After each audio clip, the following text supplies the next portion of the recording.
Well, the timing of that was just perfect.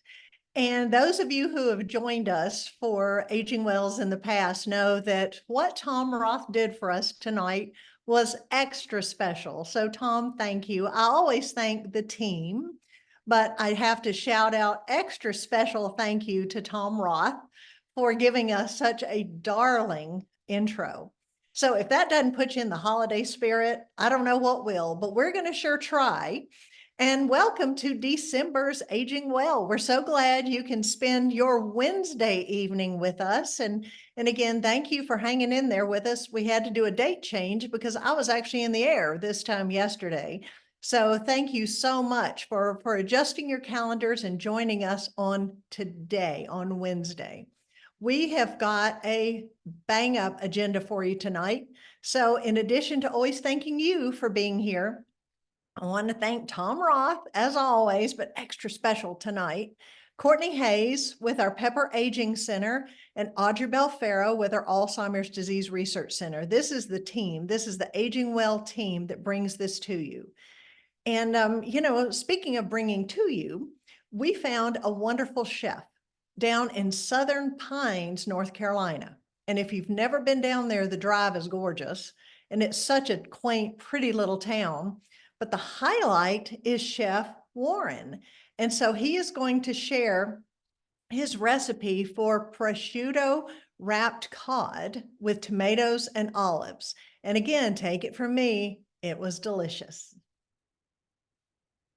Well, good morning. Hi, Deb. Hey, thanks for doing this. So we're here with Aging Well, and that's Deb over there on the other side of the camera. Wave, Deb. She's waving. You can't tell. And we're here at Chef Warren. So she's here today, and what we're going to do is we're going to make a cod dish. So cod is one of my favorite fish. It's what I affectionately call a beginner fish. It's not real strong. It's very approachable for people who don't like fish. And how we're going to cook it is going to be kind of on the lower fat side, a little bit on the healthy side, but super delicious at the same time. So you can eat well and have lots of flavor. There's no reason to ignore it. So, Deb, if you would bring the camera in close in here. I know we don't want to do this, but we'll do it anyway. So what we've got here is we've got shallots, and we've got butter, and tomatoes, and garlic, and olives, and some white wine, some shellfish broth, which you might not have, but we'll get to that. Some cod, a little bit of prosciutto, and some nice fresh herbs. So we're going to start here with the cod. So what we do with the cod is we're going to wrap it in prosciutto. So cod is kind of a little on the low fat side, and I like to add that sort of smoky, prosciutto-y kind of flavor to it. So we're going to stack up these two slices, and you can buy it pre-sliced, or you can slice it yourself, however you want to do it. And our cod goes in the middle. Boom. Right? Pretty straightforward, not a big deal. So the next thing we're going to do is take our knife. So we've got our cod there all set up. Next, we're going to chop a shallot. So chopping shallots are pretty cool. If you look at a shallot from the side, it's got these little rings around it, right? So what we're going to do with that is come down and then come across.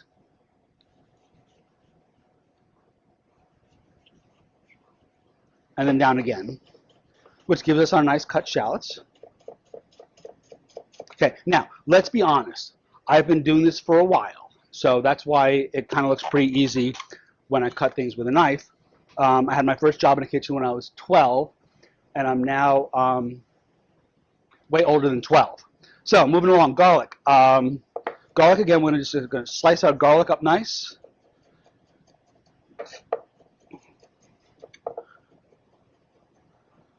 So what else are we going to put in here? Oh, tomatoes. Yeah, we need tomatoes. Tomatoes are cool. So we'll use this thing here that was in this for our tomatoes.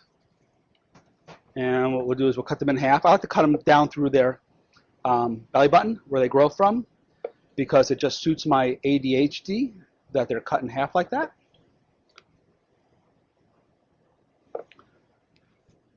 And these are our heirloom, little cherry heirloom tomatoes. So anywho, so if you're in a place that you can grow, it totally makes sense to grow your own tomatoes, to grow your own herbs. Cucumbers grow really well, zucchini, squash, all that kind of stuff. So you might as well just grow your own food. This way you know what's in it. And it's kind of neat to kind of walk out in the morning and pick something, you know. All right, so we've got our tomatoes. We've got that. Olives are next. Olives are conveniently already cut for us. So these are cut in half, and it's just a mix of a couple of different olives that I have. So what else do we have? So we've got garlic, All right. Salt and pepper. Oh, so let's do this. Ready? So let's get a pot on the range. So you always want to heat up your pot first before you put anything in it. Because if there's water in here, what's going to happen is it's going to splatter, right? And we want to kind of avoid it. So we're going to let it get hot for a second. And while it's getting hot for a second, we're going to do more than one thing at once, because in case you couldn't tell by how fast I talk, I do more than one thing at once. So here's our piece of fish, salt. We use kosher salt. It's got a nice mouthfeel to it. It's got a great texture to it. It's got that nice saltiness. And cracked black pepper. Actually, this is white pepper. I lied. Definitely get a pepper mill, because it's kind of fun. Let's be honest. So this pepper mill I've had since 1986, I think. So yeah, I always kind of cringe when, you know, all my chef de cuisines use it, and it kind of makes me cringe a little bit. But nah, it's okay. So our pan's nice and hot, a little bit of oil. Back this way. So remember, my little bit's probably different than your little bit. I'm going to swirl it around a little bit. So what we're doing is we're coating the bottom of the pan. So think Teflon for a second. We have that little tiny thin layer. You don't need more than that. So what we're doing is really we're just kind of sealing up the pores, and then we're just going to dump the rest of it out in the garbage can. Not down the sink. All right, so what goes in next? Conveniently, butter. So when we saute, we're sauteing in half. I know butter's got fat into it, but let's be honest. Does butter make you happy? Yes. So there's your answer to that. A little butter's okay. Nice brown butter. Our fish goes in away from us. A little swirl to make sure we're not sticking. Lower your flame down. And now we'll let it cook. So if I was really organized, I'd put this in the oven and take out the piece that's done, but I'm not. So while this is doing its thing here, what can I do instead? Oh yeah, I know, I got this. So how we serve this at Chef Warren's is with grits. So Casey conveniently left me this. So last night I had Casey set all this stuff up for me, which is really cool. So we're going to heat up our grits in here. You can serve this with rice if you like rice. You can serve it with quinoa, just with a whole bunch of vegetables. So really, whatever it is you'd like to go with it. I think kind of Italian-y, because we've got all the tomatoes and olives, so you're kind of Mediterranean, and maybe like a nice thing of grilled eggplant on the bottom of the plate might be nice too. So I'm going to flip our fish over. So I've practiced that. Okay? Again, this is not my first rodeo. So you see here how, let's bring the camera closer. I'll come to the camera. So you see here how the fish is getting nice and crisp and stuff. It's going to give us like a nice, oh, sorry. Is that better? How's that? So it's going to give us a nice texture on the fish too. It's got a little texture. Because cod, as you know, is really soft. Why cod, you ask? It's my favorite. We go to Iceland a lot. So it's Icelandic cod. So in here, next come shallots and garlic. Lots of them. And we're just going to let those cook for a moment. And let's add just a little more butter. I know, it's only a little bit, and it really is only a little bit. And I get it that, you know, we're concerned with how much fat we eat and how much, all the things we eat, but there's got to be a balance to it all too. And honestly, so we can make this without butter, and you're not going to want to eat it. So what's the point? The amount that we're using is actually fairly little, and like everything else, and I can relate, because the truth is, in case you couldn't tell, I'm getting a little older. So my wife and I have switched kind of our diets as well. But this is good, you know. If you're using an artificial butter, if you're using just olive oil, you miss the satiety to it. You miss that kind of mouthfeel that butter provides, and it makes it kind of uninteresting. So we got this doing this thing here. So now our tomatoes will go in. Lots of tomatoes. Well, I should probably heat this up too. I'm gonna put a splash of water in here just to help it heat up a little bit while that's doing its thing. What else do we need here? Oh, olives. Olives going next too, right? How's it going? So this is really a pretty easy dish. It's a bunch of stuff, and then we put it in the oven. And really, so let's say you don't like olives. You want tomatoes and mushrooms. Go ahead and use mushrooms.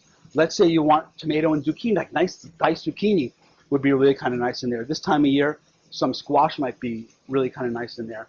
And if you don't want to use tomato, you know, you're limited to your imagination, or wandering up and down the supermarket or the farmer's market and see something that appeals to you, that's interesting, and that's what you want to cook with. Okay? So, and here, next we're going to add shellfish broth. So we make shellfish broth here. And honestly, chicken stock will be just fine if you don't have shellfish broth. If you're allergic to shellfish, however it works out. So shellfish broth goes in. Our white wine goes in.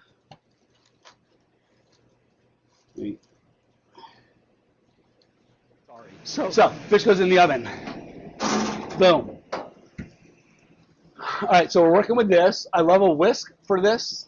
And so everything's got kind of a thing to it, and we don't think about it. But see how this whisk is kind of flexy, right? And this one's a lot stiffer. So for this, we're really going to want to use a stiffer whisk to kind of bust it up a little bit and get it moving. Ah. Might need a little more water. So these are organic grits that we make. And again, if you're not a grit person, which is fine, rice is great with this. Pasta. So if you're going to use pasta, you want to almost have it like a little, the broth that comes out of this a little bit thinner, so it kind of coats your pasta. Risotto, if you're feeling, you know, kind of ambitious, you can make a risotto dish with it. You're limited to your imagination. And again, you know, moderate amounts of everything. So yes, we use salt. It's a reasonable amount of salt. It's not a silly amount of salt. All right, so now we're waiting for it to cook.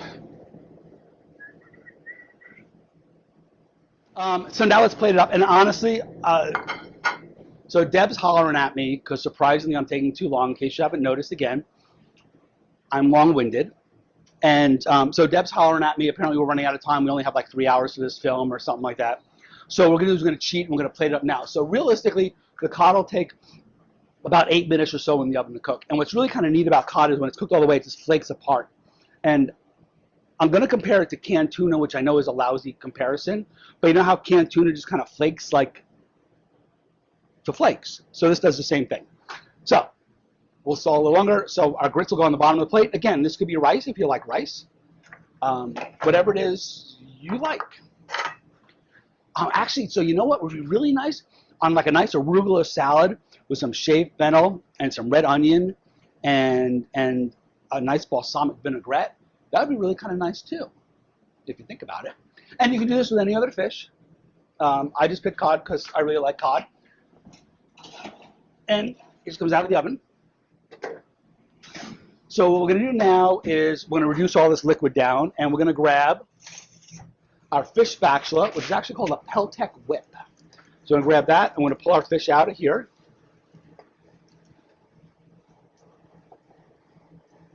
I'm going to plate that fish up. Now we're going to reduce this down.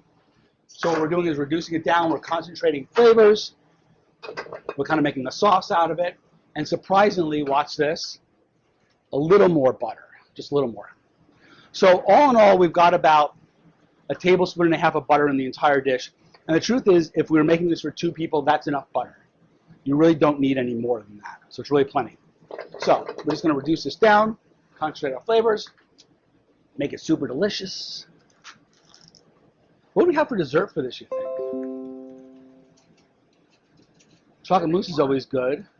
Ice cream is always good. Cake is always good. Pie is always good. So yeah, anywho. So the herbs that we have in here, it's a combination of Italian parsley, which is a broadleaf parsley, and tarragon because it gives it a nice sort of seafoody flavor. Our herbs go in. Go down a little longer. We reach back here, grab a spoon. Okay, so our plate's here. This is our sauce here.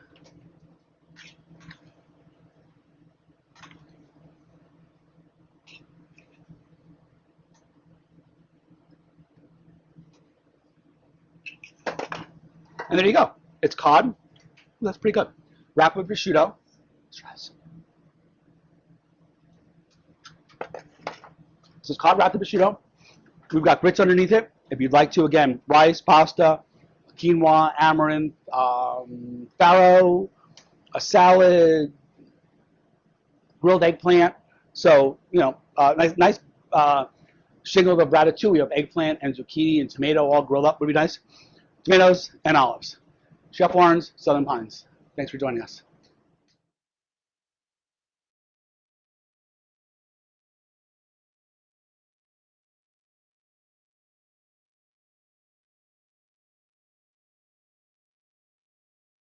And if you could not tell, Chef Warren is a hoot. I think I enjoyed the entertainment factor as much as I did the actual cooking segment. And to tell you the truth, he makes me look like an introvert. So those of you who know me know that's kind of a stretch, but he really does. But I will say this, every time I'm recording these chefs doing the cooking segments, the fact that they use these wet towels as pot holders just scares me to death. And they do, they always have it damp, so it is less likely to catch on fire, but I wish just one time they would use a pot holder. Anyway, so on the theme of Christmas, here I'm going to take you on a trip where you don't have to get packed. We don't have to wear our big heavy mucklucks. We don't even have to go to the North Pole, but I'm going to take you on a trip to Christmas Town. And the most special part of this is going to be an interview with Mr. Roberts. I want you to pay attention. He is one of the 4 remaining founding members of the group that came up with the idea of these Christmas lights in this beautiful little town. So I'm going to turn it over to Christy, and she's going to give us a tour. Thank you, Deb, and welcome AgingWell. We are certainly glad to have you as part of Christmastown, USA, the other 11 months of the year known as McAdenville, North Carolina. Today we are going to walk through the entire town, with all 1.5 miles of it, from its humble beginnings at the community center, now FAR Family YMCA, all the way to McAdenville Elementary School. So here we are at what was the community center back in 1956, when the men's club was meeting and decided they would love to decorate the 9 trees, the spruce trees that surrounded the community center. So it started out just with those 9 trees lit, and the town enjoyed it so much that it grew and grew. And then in 1980, when Charles Kuralt visited McAdenville, it got deemed Christmastown, USA when it was on CBS Sunday morning. Next, let's look at the Farr home. Mr. Farr, who bought the McAden Mills back in 1939, he built this wonderful home for he and his family, and it is still a family home today. So then as you walk down the street, you'll come to the intersection of Main Street and Elm. Down Elm, there is a lovely park called Legacy Park. That is where our outdoor fireplace is, and where every year our Yule log is lit. Ever since 1949, we have had the tradition of having a Yule log parade and lighting the Yule log in the fireplace. And this will be our 75th year, and that's on December 14th. So we're super excited about that. The tree lighting crew that starts putting the lights on the trees around Labor Day of each year. So that is a major expense, of course, and then taking them back down from January to March as well. So it's a gift to the community. And we have a tree lighting event December 1st every year. And like I was talking about, our Yule log event earlier. Those are the 2 major events that we have in Christmastown. Now, for the last several years, we've been nominated in USA Today's Top 10 poll for top Christmas displays in the nation. When you look at other communities that are on that list, we are the only one that is less than 1,000 people in population. So it takes a tremendous amount of effort on behalf of a lot of people to pull this together. So it truly is the spirit of Christmas here in Christmastown, USA. Hey, my name's Catherine. I am a Gaston County native, lived here my entire life, and every single year we come to Christmastown, USA in McAdenville because it gets us in the Christmas spirit, and it's also a great opportunity to support the local shops and restaurants. So everyone around here, far and wide, come to McAdenville and visit the lights. It's free and it'll turn into a great yearly tradition.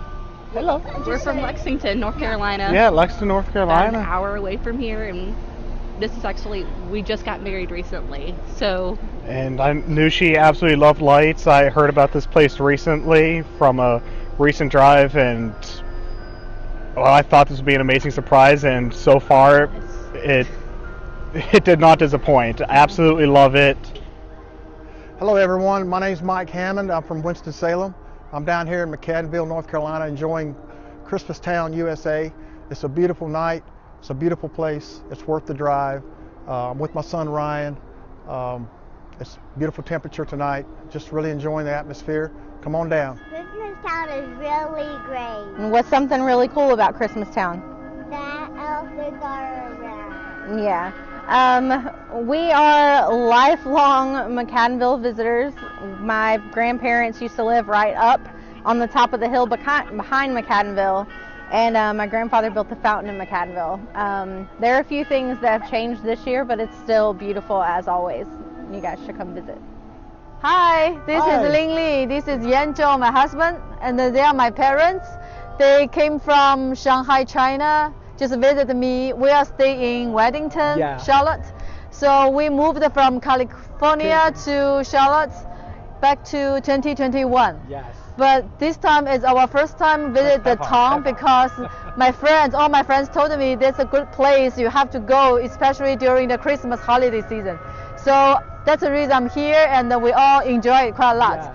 So, hi everyone, I'm Dante, my wife Lucy, and my little ones, and we're out here just to see the beautiful lights and enjoying Christmas. So I just want to say Merry Christmas to everyone, and come on down and check out the lights. It's amazing. Merry Christmas. Oh, and we're from South Carolina, out in Sumter. So we drove 2 hours to come see this, but it's worth it. Yeah. Merry Christmas. Merry Christmas. And you get out of the commercial district, then you enter the Christmastown Lake area. We now have 9 floating Christmas trees on the lake. Those 9 trees represent the original 9 trees from 1956.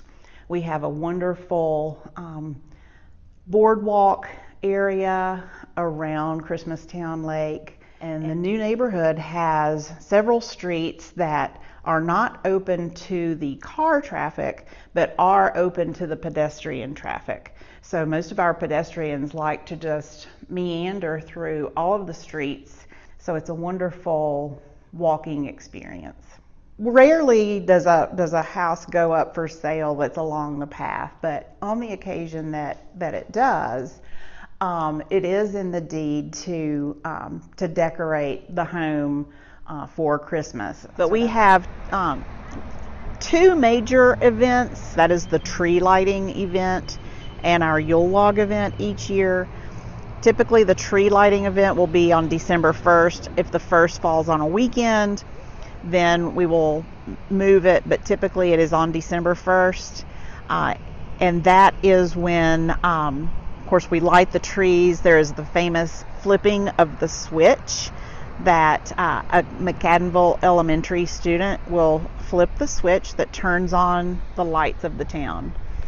We have a lot of singing and Santa visits and lots of music, kettle corn, hot chocolate. It just makes for a wonderful, wonderful event to kick off the season.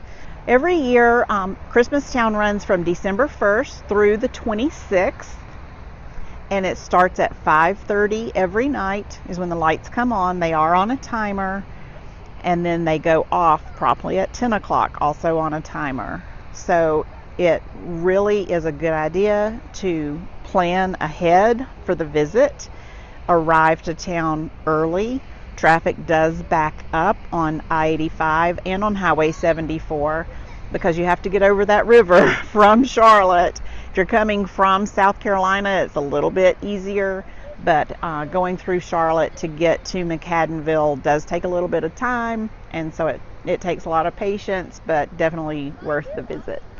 Please come visit McAdenville 12 months out of the year, but particularly at Christmas time. It's beautiful year-round, but please come visit Christmastown, USA. Hope to see you soon. That'd be great. My name is Harvey D. Roberts, Jr. I was born in McAdenville, September the 12th, 1935. The story behind the Christmas lights goes back, most people say 1956, but the actual lights started in 1954. I was working in the carpet mill, and three of the other gentlemen that was involved worked in the shop across the street, and we met in front of the supply room. And we were talking, and the subject came up, well, what could we do to make the town just a little more festive this year?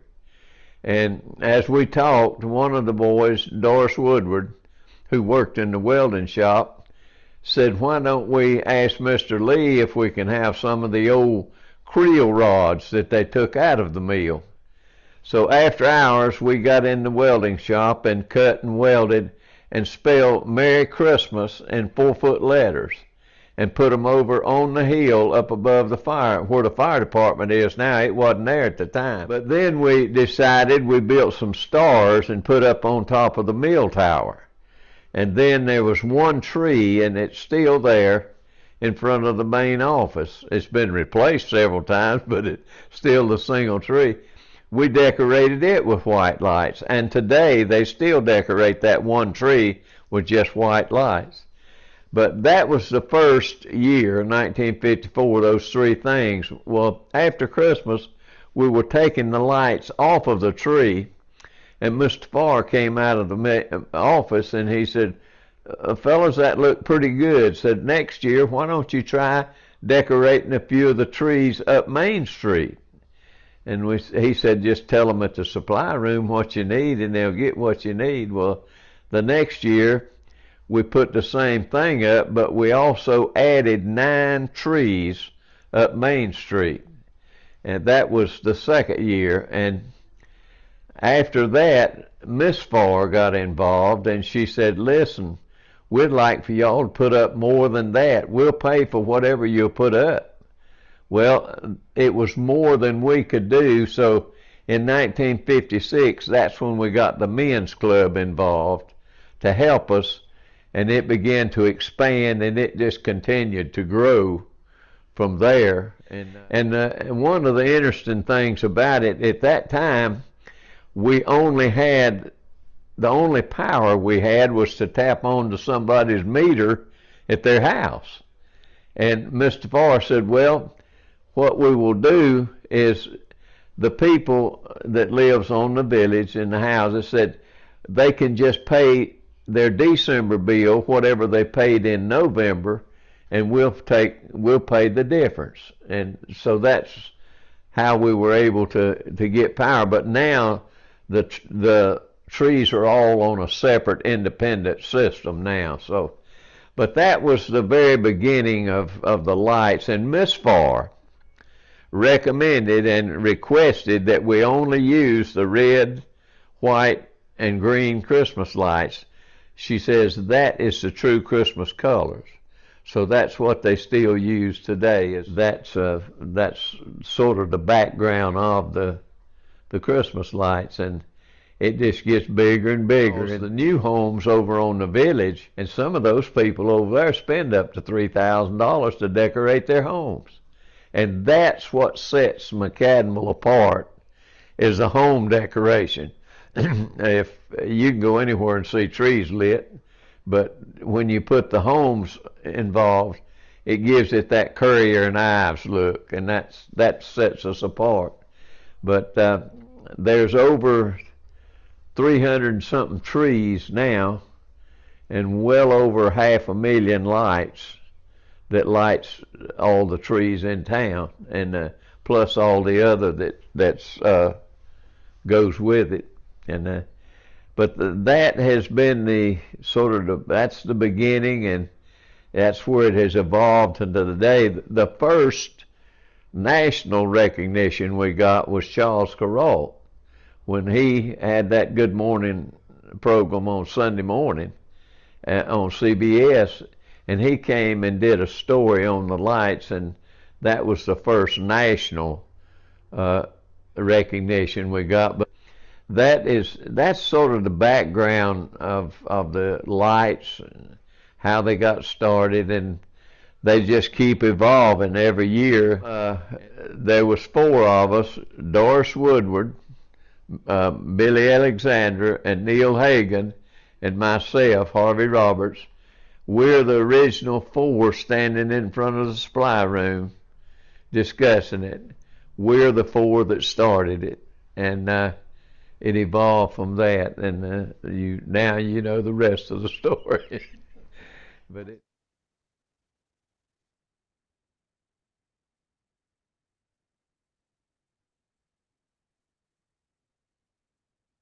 Mr. Roberts was so wonderful. He just literally opened his home to us and invited us in. So a special thank you goes out to him. And if we've got you in the holiday spirit, that's a wonderful thing. That's the whole meaning of this segment, of this month, of this time of year. And we also have Dr. Gretchen Brenes joining us to make sure that the holiday season doesn't become too overwhelming. So how can we enjoy it without getting too stressed? Dr. Brenes is going to show us how. I'm going to turn it over to you. Thank you, Deb. Let me just pull up my slides here.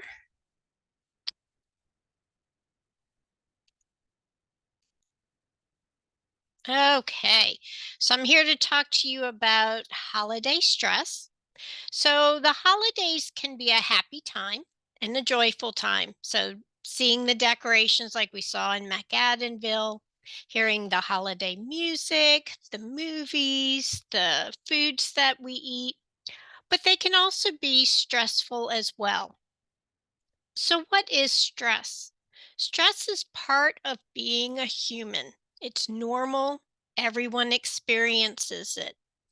Stress can be defined as our physical or mental response to an external cause, an event, or a change, like starting a new job or having a fight with a friend.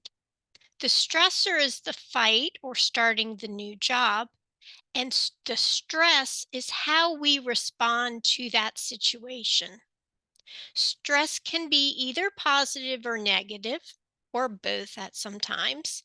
So stress can make you work hard to meet a deadline, so that would be positive, or it could cause you to lose sleep, so a negative impact on you. Stressors can also be a one-time occurrence, or they may occur repeatedly over time. So what are some of the common triggers of stress at the holidays? A big one is relationships with family. Family dynamics are often complicated. There may be long-standing issues that you have with other family members or that they have with each other that you have to deal with. There may also be unmet expectations that family members have for each other. Also, being separated from family members that you want to see but cannot for any number of reasons can also be stressful. Another common source of stress is money. The holidays bring added financial demands associated with gifts, meals, and travel. A lot of people don't realize this, but the physical demands that the holidays put on us is another source of stress. Dr. Brenes? Yes. Do you need to be sharing your screen? Oh, thank you. I was flipping through my slides here. Let's see.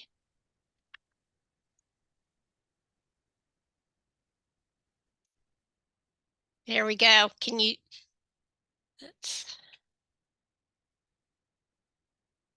Need to flip.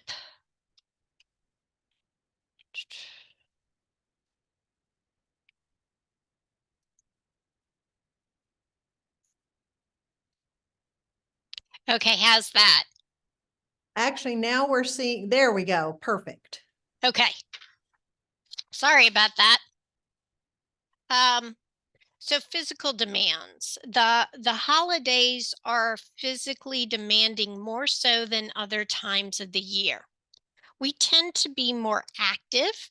We're running around, we're doing more shopping, we're cooking more, we're decorating more, we're going out more, so going to holiday gatherings, dinners, plays, and so forth. And this can be stressful on our bodies. Also, keep in mind that non-holiday stress will be compounded by holiday stress. So we have holiday stress thrown on top of the stress we may already be experiencing.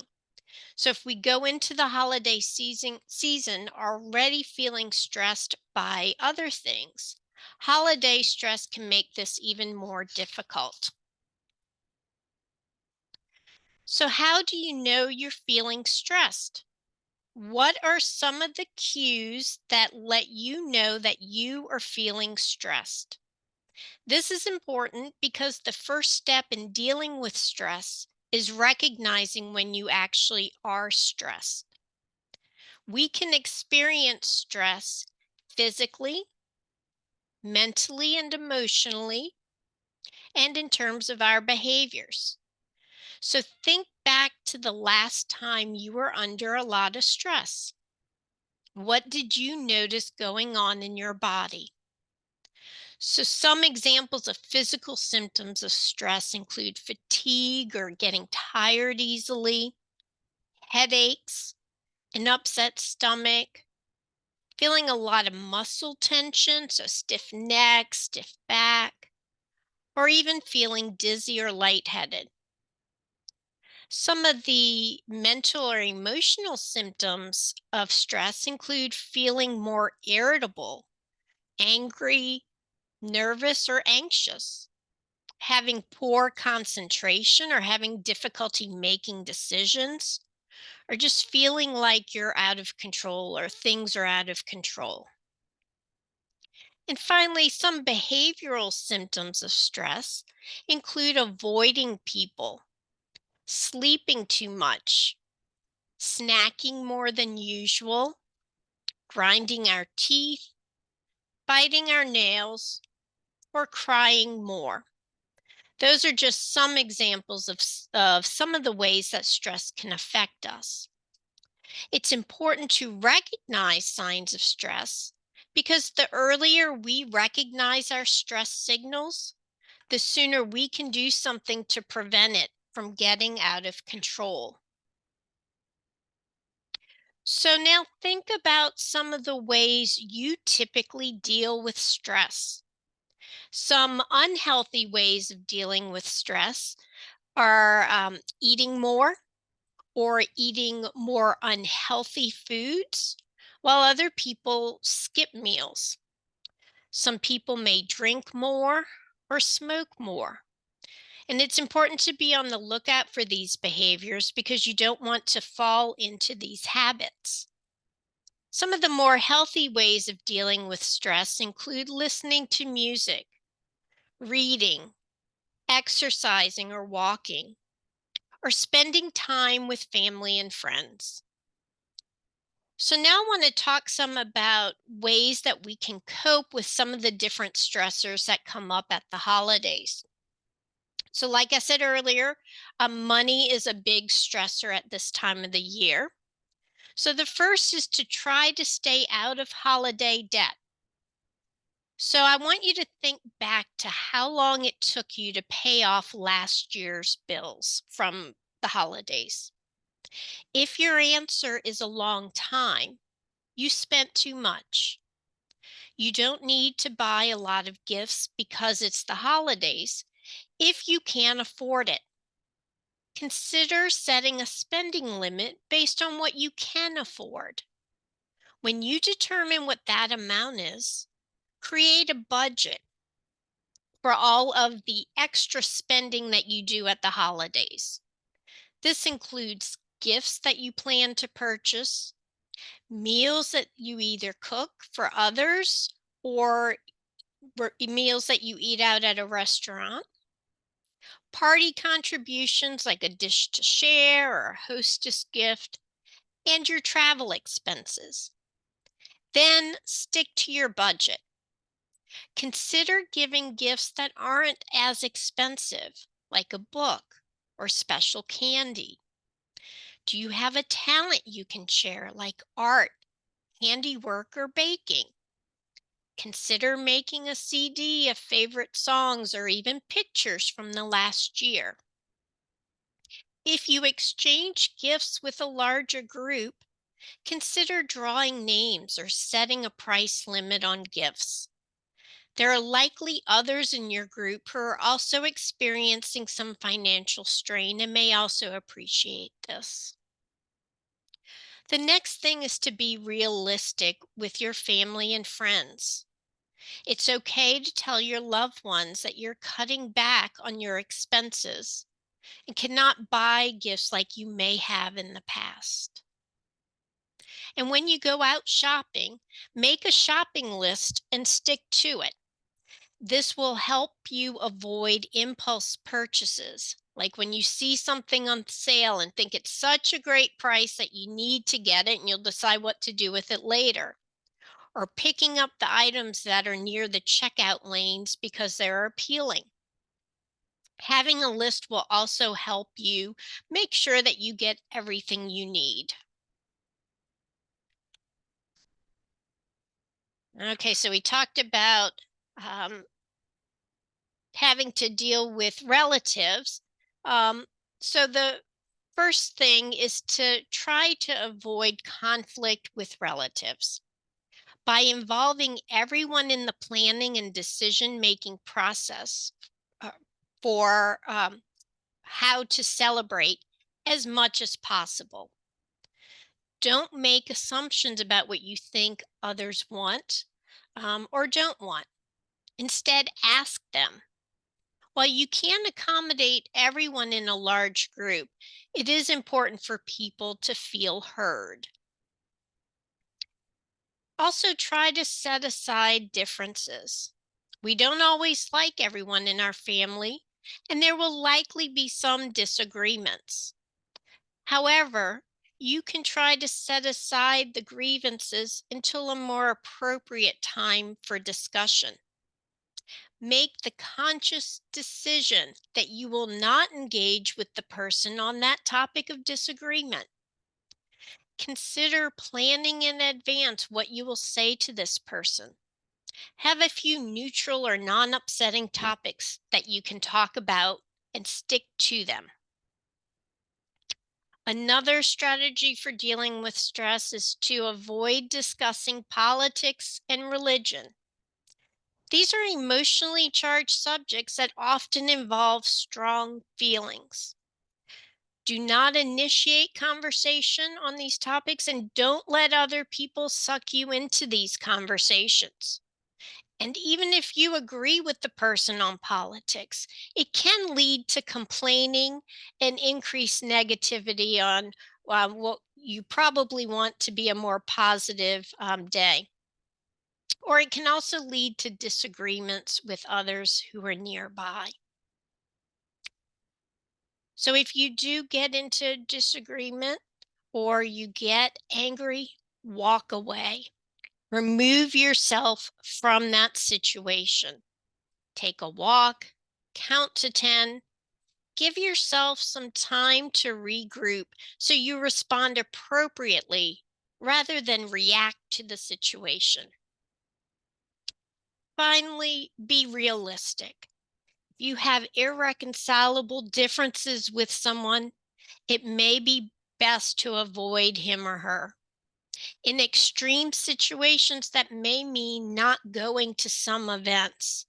You need to keep your well-being in mind when making those kinds of decisions. Okay, so as I said earlier, The holidays are not always a happy time for everyone, particularly for those who have lost a loved one during the holidays or who recently lost a loved one and are now coping with being without them for the holidays. This time of year can also be difficult for those who struggle with anxiety and depression. So first, acknowledge your feelings. It's okay, if you have had a recent death or you can't be with your loved ones, it's okay to feel grief and sadness. You can't force yourself to be happy just because it's the holidays. Consider reaching out to people. Turn to family and friends. Tell them how you're feeling. If you're feeling lonely or isolated, seek out people in your community, your church, or through other social events. Consider volunteering your time. That can be a great way to feel like you're doing something meaningful and have some social interactions with others. Finally, work on trying to accept change. Your holidays may not be exactly the same from year to year. If you have an adult child who cannot be home, perhaps celebrate at a different time of year or in a different way, maybe through video or sharing of pictures. If you've gone through a divorce or lost someone close to you, consider creating new holiday traditions.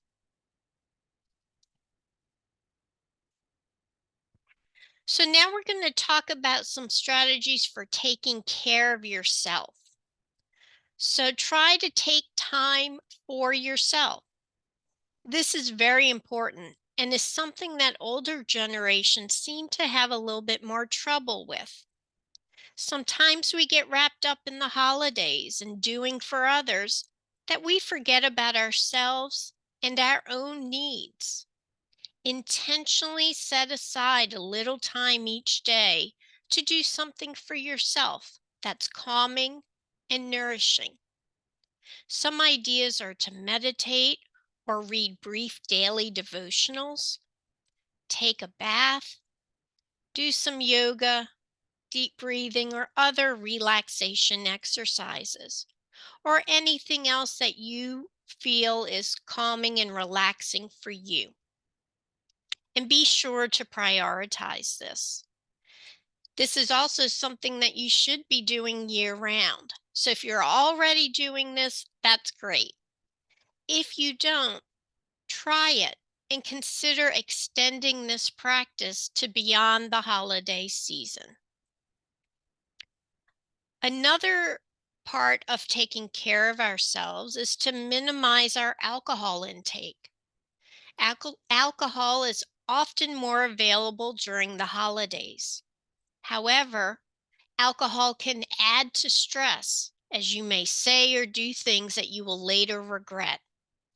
Alcohol is also a depressant and negatively impacts our sleep, both of which can increase your stress. So be aware of how much you're drinking.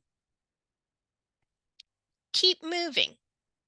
Exercise is a great stress reliever. And keep in mind that this exercise doesn't have to be strenuous. If you aren't a regular exercise, consider walking. It's great for you. Try to get outside when there is some sun so that you can get some vitamin D while you're out, while you're walking. Really focus on trying to eat well. Eating well can make you feel better. Holiday food isn't always the healthiest, so when you're at home, make an effort to eat non-processed foods and to get enough protein. And also remember to drink enough water. And finally, get enough sleep. Sleep is how our body and our brain recharge. Without enough sleep, we are at a disadvantage for dealing with stress. So much of what we've talked about thus far have been behavioral strategies for coping with stress. Now we're going to talk about some mental strategies for coping. And the first is to manage your expectations. You can do this by setting reasonable standards for yourself and others. Don't expect perfection from yourself or others. Don't expect more out of this time of year than any other time. This time of year seems to draw a desire to have a perfect holiday. For you, that may be a perfectly decorated home, a perfect holiday gathering of family, or giving the perfect gifts. Setting the bar that high will only lead to disappointment because nothing is perfect. And aiming for perfection puts a huge amount of stress on yourself. Working on accepting imperfection from both yourself, work on accepting imperfection from both yourself and others. And remind yourself that it's okay not to be perfect. Be flexible. By not having rigid plans at this time, you'll be less likely to be disappointed. Try to go with the flow and don't sweat the little things. It's okay if you have an extra guest or two. If you have visiting relatives, you don't need to schedule activities for their entire visit. Just enjoy visiting with them at home. And give yourself plenty of time to get places. Running late can cause a lot of unnecessary stress. So it's good to add extra time for driving, parking, and checking out. Don't get too ambitious. If you're in charge of dinner, keep it simple. You don't need to have a bunch of different dishes. Or ask for help. Ask for people to bring a dish. Ask for help cleaning. I just read something where a woman has about 20 plus people that she invites to her holiday meal at her home. And so in addition to asking people to bring a dish, she assigns people kitchen duty so that everybody has a 1-hour shift in the kitchen, and that prevents the kitchen from becoming overwhelmingly messy and leaving such a huge mess for her to clean up at the end of the day. Then prioritize. Set clear expectations for what you want from the holiday season. Knowing and managing your expectations can help you manage the stress. Also know it's okay to say no to invitations. And related to this, don't put your life on hold. Just because you get an invitation to a holiday event doesn't mean you have to accept it. Prioritize the invitations you get and only go to those things that are important to you.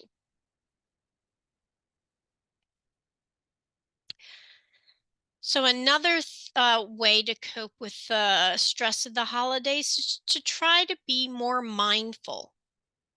One way to do that is to not lose sight of what really counts. When you get upset or frustrated, ask where this fits in the grand scheme of things. Say you're frustrated standing in a long checkout line.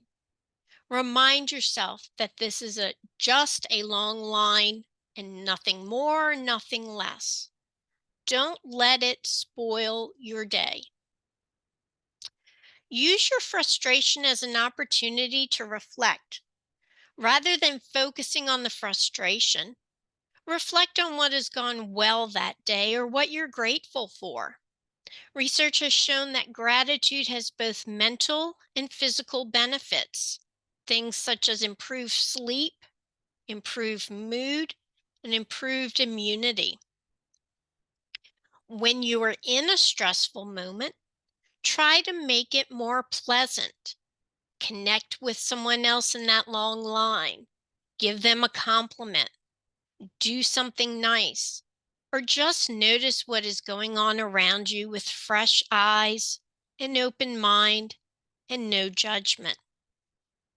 Consider doing the 5, 4, 3, 2, 1 technique. So I'll walk you through that now. So the 5 stands for trying to notice 5 things that you can see in your line of vision. So I can see my computer screen. I can see a picture on my bulletin board. I see the color of the walls. I see the light coming from the ceiling. I see the street outside my window. So just find 5 things that you can see. 4 relates to feelings, what is going on inside your body. Okay, so what does it feel like for your shirt or your sweater to touch you? Do your feet feel hot or cold? Are your hands cold? Do you feel the pressure of your bottom sitting on your chair? Just 4 things that you notice going on inside your body. 3 is listen for 3 different sounds. So I hear the sound of my voice. I hear the sound of air coming from the vent. I hear the sound of the ocean from my sound machine in my office. 2 is for smells. So notice 2 smells that are around you right now.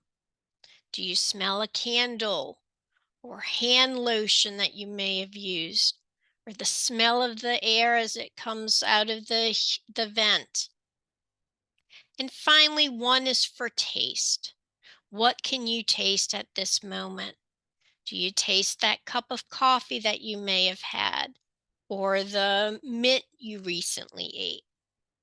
This exercise helps ground us in the present rather than focusing on worries about the future or ruminations about the past. Try to appreciate the simple things. So we saw the beautiful lights in McAdenville, taking in the decorations of the season, the music that is special to us at this time of the year. Try to appreciate all of those things. Finally, respond with kindness. When you're around a difficult person, remind yourself that this person may be experiencing a difficult time. As we said, holidays are not always joyous for all people, and that may be why they are acting the way they are. This helps us to take them and their actions less personally, and it helps us to be more compassionate to others. Okay, so that is all I have for this evening. I am happy to take any questions if there are any. Well, I just want to say I so appreciate your words of wisdom, and something that you said I have so taken to heart, that I can either complain about a messy kitchen when all our family's home, or I can be so grateful that all our family's home to make this glorious mess of a kitchen. And I really think it is. It's how we look at it. And my dad used to have an expression, is it going to matter a day from now, a week from now, a year from now? And if it's not, then no big deal. You know, it may be a frustration, but it's certainly not anything to get upset about. And that's a wonderful perspective to take, because you really want to ruin your day over something minor. Yeah. So I'm just wondering if we have any questions, this is the time to shoot them in the chat.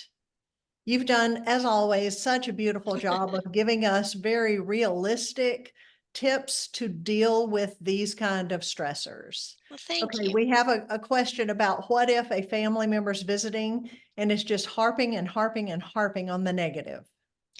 Well, I think that that is something that they may be aware of and maybe they aren't. And you can start by gently redirecting them to something that may be more positive. So as you said, if the person is complaining about their kitchen being a mess because they've have so many dishes there, Maybe you point out how nice it is to have everybody together for the holiday. And sometimes family can be so high maintenance. And you just take it with a grain of salt. And for me, I love having everybody home, and I just let it go. This would definitely not be the time of year I would want Martha Stewart to drop by. But you make that conscious decision to do so, and that's what's important, Yep. is to make the decision not to focus on that. That's right. Well, Dr. Brenes, thank you so much, as always, for giving us timely, realistic tips for not just coping, but thriving with the holidays. So thank you. You're welcome. And everyone else, I want to remind you that our next session for 2024, I cannot believe it, we're going back to the second Tuesday of every month. It's going to be Tuesday, January 9th. So please make a plan, be with us, and we'll see you. Enjoy your holidays and take care.